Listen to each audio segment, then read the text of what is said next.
Hey everyone, today we're going to take a look at a new archetype, one we haven't covered before. But before we get into it, I would highly recommend that you watch all the episodes in this series, okay, for two main reasons. Number one is the series is designed to give you an all-rounded view, okay, so it's designed to be taken as one thing. So I reveal a little bit more about the archetypes and how they work together in each video. So if you only watch one or two videos, it's not really going to make sense to you and you're not going to get the fullness of it. So I highly recommend that you watch all of them.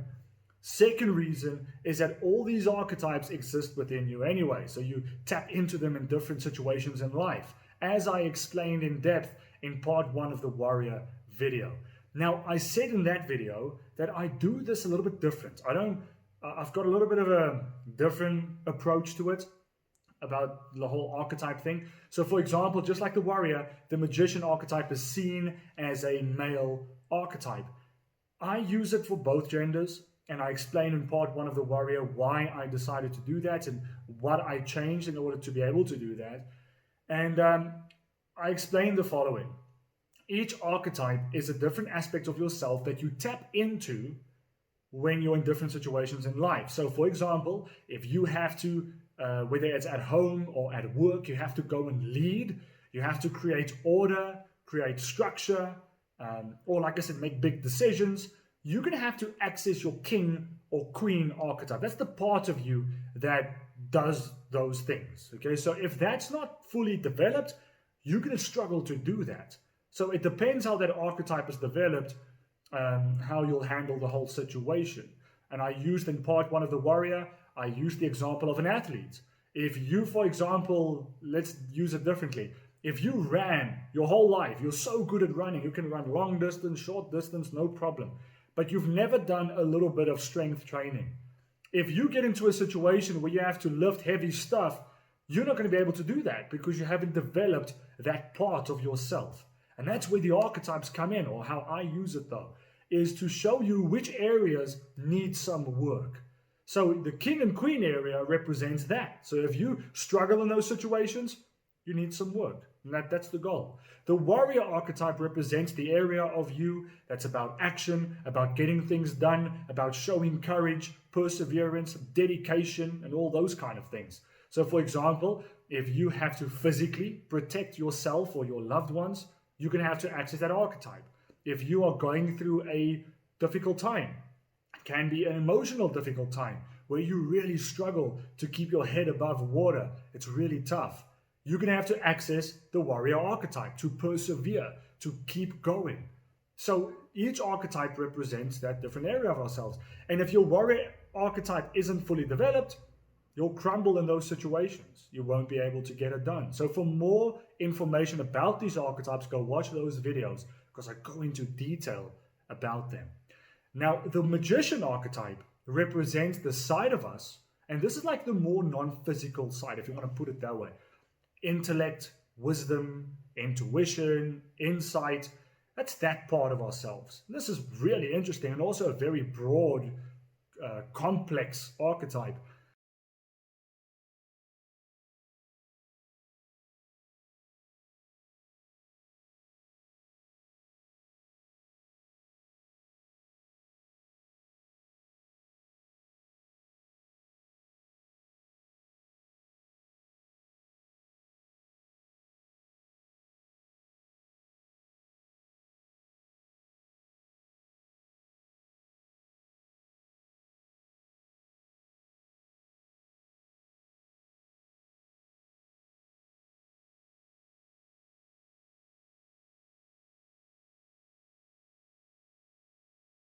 So for example, practical example, if you study, let's say you're studying to get your medical degree, you will tap into the magician archetype.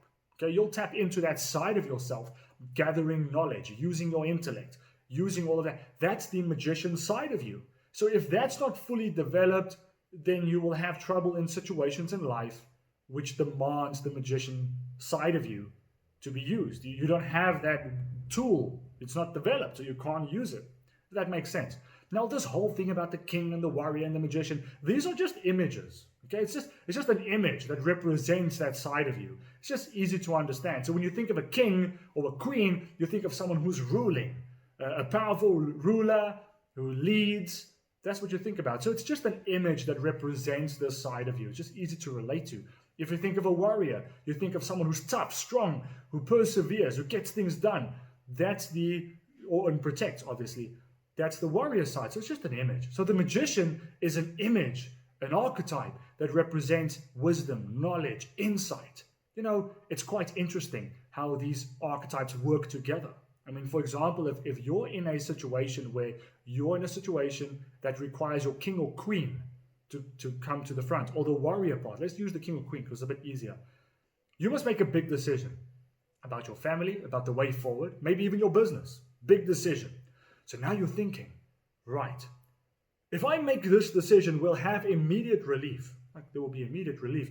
But long term, it's a problem. It's not a good decision if you take long-term consideration. But if you make this decision long-term, it will be a good idea. Long-term, it will pay off.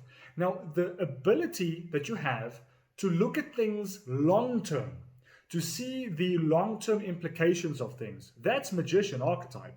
So if you don't have the magician side fully developed, you'll struggle to do that. You'll struggle to see the long-term effects of things, and which is kind of a frustrating thing sometimes if you do have a properly developed magician side. You maybe would be in work or even friendship sometimes. You'll say to people, can't you guys see what's going to happen if you do that? Like, if you guys do that, it's not going to end well for you. Can't you see where it's heading? And sometimes it's as if people can't see it. And for you, it's like bright as day. You're like, guys, it's obvious. For you, yes. Not for them. For someone who doesn't have that magician side fully developed, it's hard for them to see the long-term effects of things. They lack insight. Where for someone who's got a properly developed magician side, for you, insight comes pretty naturally. You see, you can picture something in your head. Your visualization and imagination is really good. So you can see something, like let's say you've got an idea. You can see the idea in reality before it's here, if that makes sense. So let's say you want to build a house. You're very good with seeing that house in your mind, what color it's gonna be, where is this thing gonna be. You can literally visualize the whole setup before it's here. That's magician quality. Someone with a underdeveloped magician will struggle to do that. They don't have a good, you could say, imagination. They don't have that aspect of them is not very developed. So they have to see it to be able to see it. They can't imagine it, if that makes sense. So all of these things represent the magician's side. Another thing about the magician, obviously, like we said, it's collecting knowledge, collecting wisdom. If you are developed in the magician side, you'll be a deep thinker, someone who thinks deeply about life, and you're really interested and drawn to the deeper side of life. Deep questions, like, for example, why are we here? That's a deep question, and that will intrigue you, and you'll go out of your way to try and find information, knowledge, and accumulate wisdom around that topic to find a truth for you. You're a truth seeker. You're someone who seeks knowledge and wisdom about various topics. That's why people who have a dominant magician side, they're usually very interested in watching documentaries, watching lectures, activities that are intellectually stimulating. You'll like deep conversations. That's the magician side. What's also interesting, it's not always the case, but in general, people who have a dominant magician side are very drawn to things like fantasy or sci-fi content or space or something like that. And one of the reasons for this is it's a reflection of their vivid imagination and their nature to think outside the box. And besides that, you want to know how things work, for example. So you'll have a tendency to want to know, how does that work? Why does that person do that? Why does that happen? You're naturally asking questions. You want to know and understand things. Where someone with an underdeveloped magician, they wouldn't really worry about it. It's like, I don't worry how it happens as long as it happens. That kind of attitude. That's underdeveloped. And obviously, I'll get into the two sides, the underdeveloped and overcharged side. I'll get into that into part 2. Yeah, we're just talking about the magician, the balanced magician. So you would want to know things. You want to know things. You want to know things about many different things. And what's quite interesting for me is when a child goes through its different development phases, if you want to call it that, these archetypes, these are aspects of ourselves, gets developed in certain stages of the child's development, certain ages. So for example, if you've ever noticed, maybe your own children or maybe other children, when they get to around about 4 years old to like 7 years old, they become very inquisitive. They ask questions about everything, okay? Like literally the word they probably use the most is why? Why is the grass green? Why is the sky blue? They just ask questions about everything. They're very curious about everything. And this is the stage for most people where you develop that magician aspect of yourself. The side of you that wants to know, the side of you that's curious, the side of you that seeks knowledge, that seeks understanding. It's really cool to think about that. And so with the other archetypes as well. They develop in different stages. It's really cool. So it's about knowledge, about intuition. That's the other thing. So your gut feeling. Different people have different names for it. I'm just going to call it intuition now. You know, that gut instinct.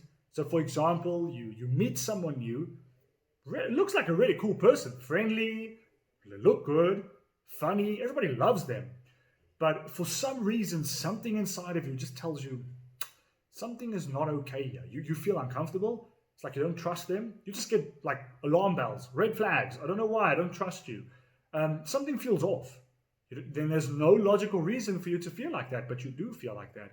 And maybe in your life, you've said it to someone and say, hey, I'm not sure about this person.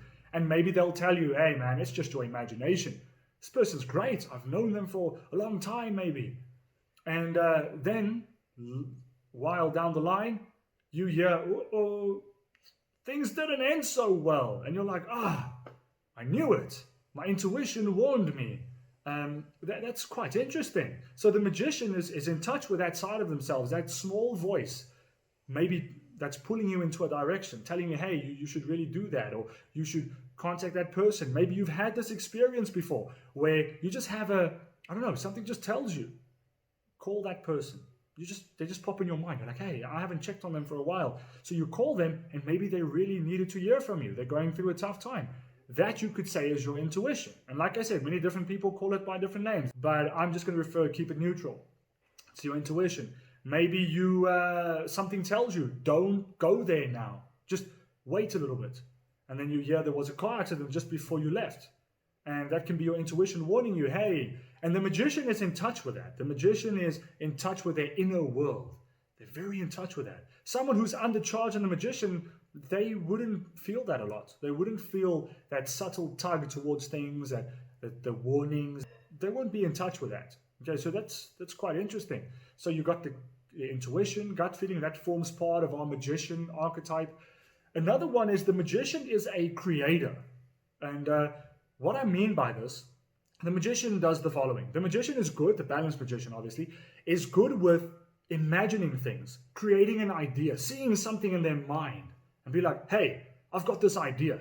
Now what the magician does, it brings that non-physical idea that's not reality yet, it's just an idea. They bring that and they work it into reality. And they bring it into reality. Once they bring it into reality, they create. So to give you a practical idea, an example is this video that I made now. I used my magician archetype, that side of me, to create this video. I had to see it in my head, what I want to do, what I want to get across, and I had to take that, use my knowledge of technology and all those kind of things to bring it into reality and create the video that you're now watching. If my magician archetype wasn't fully developed, I wouldn't be able to do that. I wouldn't be able to do it. So there's a practical example of how that works. And it's interesting that a lot of people who's heavily into technology, they are usually accessing a lot of the magician archetype, that side of themselves. And you'll see it's quite interesting if you look at history, you look at like people like Nikola Tesla and Thomas Edison and those guys. It's quite often that people would depict them as having like, I don't know, you could say supernatural abilities. They would depict them as like superhuman. Not that, it's just metaphor, but it's because of this power they had in their minds. They seemed like abnormal for the average person. And that's what the magician kind of represents, is that part of you that can feel things like, hey guys, this is a bad idea. or that can have insight, and you can see, hey, if we're going to do this, we're going to have a lot of repercussions down the line. It's going to be good now, but long down the line, it's not going to be a good idea. That's why in stories and movies and mythology, the king and the magician, the king always has got like an advisor. Think of like a Merlin. And the magician or whoever would give him advice and say, hey, I wouldn't do that. Now that magician part of you gives the king part of you advice. So when you have to lead, when you have to make big decisions about where you're going to go next, you're going to have to consult your magician side, which is your intellect, wisdom, insight, intuition, to be able to make a proper decision. You see? So that's how they work together. And what's quite interesting as well, remember, the archetype that represents action, getting things done, that side is the warrior. So let me show you how this works together. If you've got a properly developed magician, but an underdeveloped warrior, this is what will happen. You'll have a lot of ideas, great ideas, creative ideas, but it's hard for you to bring them to reality. You've got all these cool ideas, but you just struggle to bring them to reality. Because the side of you that represents getting things done, taking action, is underdeveloped. Your warrior is underdeveloped. And you see that a lot with people with an excessive magician side. Let's flip it around. You've got an excessive, or not excessive necessarily, a properly developed warrior, but an underdeveloped magician. You'll be the person who would say, I don't always have the ideas, but I can get things done. So tell me what to do, and I'll do it for you. Okay, that's the person you go to when you want to get things done. So this is how they work together. And you can see if you want to be a balanced individual, which once again, like I said in the warrior video, you don't have to. But if you want to be a balanced individual that wants to have control and be able to handle everything life throws at them, then it's a good idea to balance out these aspects so that if you have to call upon the warrior side of you, you can. You want to call about the king side of you or the queen, you can. Magician, you can. You see? That's the nice thing about this whole archetype thing. Now, once again, the next thing that I want to talk about the balanced magician is they're seen as alchemists of life. Now, that's a bit of a weird term. People have some weird connotations with it. Now, I'm using it like kind of metaphorically, and I want to show you why I do that. An alchemist can take something and they can transmute it. They can transform it to something else, right? And the magician, the balanced magician, is quite good with this. They can take a bad situation, something that seems very negative and bad, they can take it and turn it around into something positive. They see the silver lining. So you know when things are going bad and you're in this terrible situation, the balanced magician will be able to, maybe it's for yourself or for someone else. The balanced magician would go and say, hey, think about it like this. Think about this side of the coin. Because the magician can, in their mind, they can take a concept and they can view it from different angles, where most people can't. They just see one side of it. The magician can see, hey, you haven't thought about this side, have you? Look at the bright side here. You have now the opportunity to maybe use this to become stronger. The magician could do that. And that's a side of you that can do that. So if that side of you isn't properly developed, it's really hard for you to look at something all rounded, to see all the sides of it and see, okay, I get it. You know that phrase we always say, I've never looked at it like that before? The magician is good with that. They can look at things from various perspectives. So that's really cool. It's a nice thing to have in life. And then lastly, the magician is very good with introspection, self-reflection.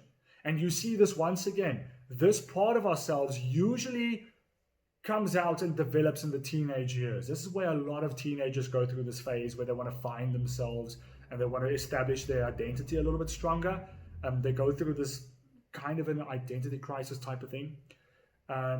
That's the part of the magician. Once again, the magician side of us wants to reflect, go inside, think about what are you doing right now? Are you on the right path? Are you behaving like you should? Are you who you're supposed to be? Are you in line with what you're supposed to be doing? You know, questions about yourself, really going internally, asking big questions, thinking deeply. That's stuff that the magician does. So to recap, we tap into this whenever we're using any form of intellectual things, deep thinking, gathering knowledge, sharing knowledge, all of those kind of things tap into the magician. If you are an artist, you're tapping into magician. You have to think of this concept in your head. What do I want to do? What do I want to create? and then I bring it to reality. You see, so all of these kind of things you tap into. So if you're on a job that requires a lot of intellectual, or you could say mental energy, chances are you're tapping into the magician side of you a lot. So it will be developed.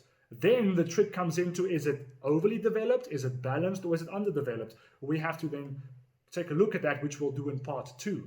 So it's super, super interesting. And this is in a nutshell what the magician archetype is. I just want to add something to finish off. Usually the magician archetype, like I said, is a male archetype, but the female archetype is seen as what's called the wise woman.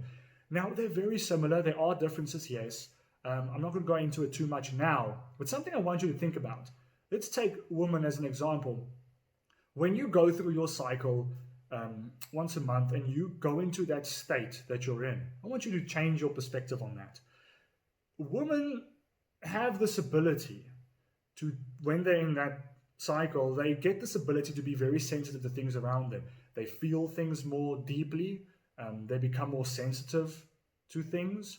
And I want to invite you to use that time to tap into your magician or wise woman, whatever you want to call it, side of you. It's a time where you're forced to slow down, to pull your awareness away from the external and pull it internal. So when you can't physically do what you normally do, you feel more tired and all those kind of things. So it's a time to reflect inward. And this can be a good time to tap into this side of you, revisit certain things, think about things, take things and inspect them, use that intuition of yours, revisit that, become quiet, still, be alone a little bit, think about things, use that time to reflect, to get that guidance, that knowledge, access that knowledge, and see maybe there's something that comes up, maybe there's some guidance that you can use. And if you've got a family and you've got a family life going on, maybe there's some guidance that you can share that can take your family in the direction that they need to go. So think about that a little bit. It's really interesting that's a time that you can tap into that in a deep level. There's a reason for that. So I hope that this video helps you to understand the magician archetype, to understand where it comes from. One thing that I want to, it's like the second one thing, last thing, legit, that I want to share in this video is that once the magician comes to a certain level where they mature in their knowledge, their wisdom, they become a type of person that wants to share things. The balanced magician wants to share their knowledge. So once they reach a certain level, obviously, and I'm not saying you have to, you don't have to base your career on that, but sometimes it happens where the magician feels like, hey, I want to pass this down. So if you look at, like, for example, in ancient times or maybe even recent, sages from different spiritual paths and whatever, they would gather knowledge and they have this lineage where they pass that knowledge down, and then you do with it whatever you want and you pass that on and maybe put your own interpretation on it or whatever. That's what the magician does. The magician gathers information, like usually the sages have a mentor. The magician usually has a mentor as well.